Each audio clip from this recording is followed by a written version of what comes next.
Marseillais d'origine, la passion du santon est venue en moi depuis maintenant 41 ans.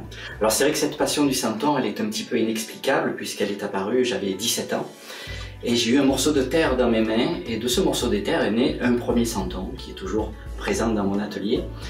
Ce premier santon a été déterminant puisque je ne savais pas que d'autres allaient naître après et j'ai eu envie de faire ma première crèche. Je me suis présenté à un concours de crèche de la ville de Marseille et j'ai eu ce grand honneur, ce grand plaisir de gagner ce concours de crèche en 1976. Et je peux vous dire que c'était déterminant dans ma vie puisque depuis ce jour-là, j'ai décidé d'être santonnier. L'aspect artisanal pour moi est très important et respecter mon travail dans ce qui en fait vraiment son essence même, c'est-à-dire l'aspect artistique, créatif.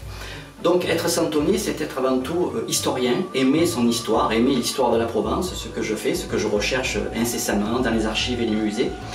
Et puis créer un santon, c'est toute une histoire aussi pour en arriver à déterminer ce premier personnage. Ce premier personnage naît bien sûr d'abord de mes mains. Chaque année, bien sûr, je me dois de faire un nouveau santon pour mes clients fidèles.